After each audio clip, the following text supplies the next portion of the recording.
Pesugihan di Sungai Alas Angker Bintang. Namaku Bima. Aku bukan orang yang percaya hal-hal mistis. Tapi kejadian yang kualami 3 tahun lalu mengubah semuanya. Sampai hari ini, aku masih dihantui oleh sosok yang tak pernah benar-benar pergi. Bintang, waktu itu, aku baru saja lulus kuliah. Cari kerja susahnya minta ampun. Sudah puluhan lamaran ku kirim, tapi tak ada satupun yang lolos. Aku mulai stres, tabungan menipis, beban hidup makin berat. Sampai akhirnya aku pulang ke kampung tempat yang selama ini kuanggap sepi dan membosankan. Bintang, di kampung, aku tinggal bersama nenekku. Beliau orang baik, tapi suka ngomong aneh-aneh. Kalau malam jangan keluar, apalagi dekat-dekat Sungai Alas. Katanya di sana bukan tempat orang iseng. Awalnya kupikir cuma mitos orang tua, tapi malam itu, semuanya berubah. Malam aneh di pinggir Sungai Bintang. Aku duduk di teras, sendirian, angin malam sejuk. Tapi entah kenapa bulu kuduku berdiri. Dari kejauhan terdengar suara seperti orang bersenandung. Bukan nyanyian, lebih mirip gumaman. Suaranya pelan, tapi makin lama makin dekat. Bintang, aku penasaran.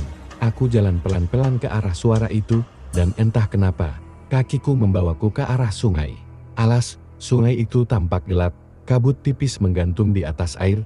Di sana, di bawah pohon besar di tepi sungai, aku lihat seseorang duduk bersila. Pakaiannya hitam, kepalanya tertunduk, di depannya ada sesajen bunga melati, kemenyan, dan sepotong kepala ayam. Bintang, aku terpaku. Mau balik, tapi kakiku berat.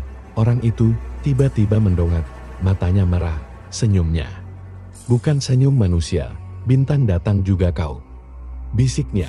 Tawaran dari Sungai Bintang. Aku tak sadar bagaimana bisa sampai duduk di hadapannya.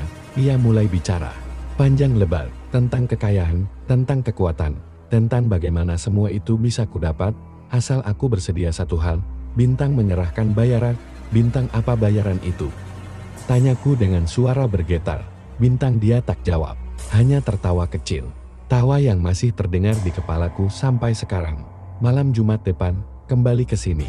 Bawa sesuatu yang kau sayangi. Aku tak menjawab.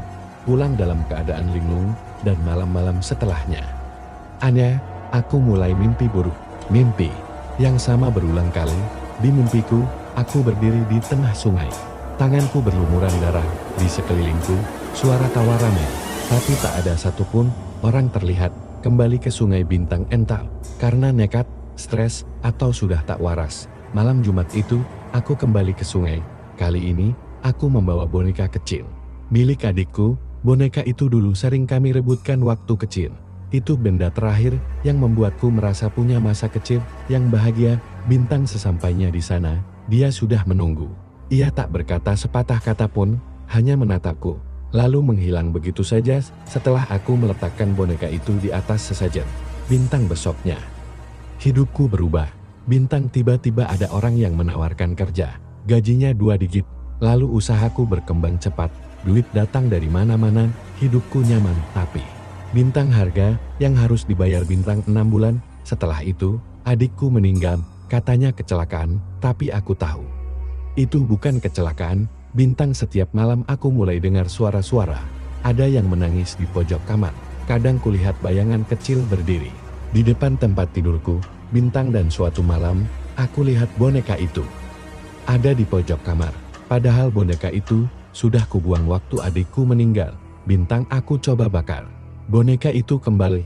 Bintang, aku coba kabur. Suara tawa itu mengejarku bahkan sampai ke kota. Aku pergi ke orang pintar. Dia cuma bilang satu hal, kau sudah janji, dan perjanjian dengan makhluk itu tak bisa dibatalkan begitu saja. Bintang, penyesalan yang terlambat. Bintang, sekarang aku tinggal di rumah kontrakan, sendiri, tak ada keluarga, tak ada teman. Semuanya pergi karena menganggapku gila. Bintang, tapi aku tahu, aku bukan gila.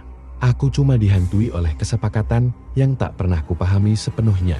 Setiap malam Jumat, suara itu kembali. Suara dari sungai, kadang bisikannya terdengar jelas. Bintang, bayarannya belum cukup.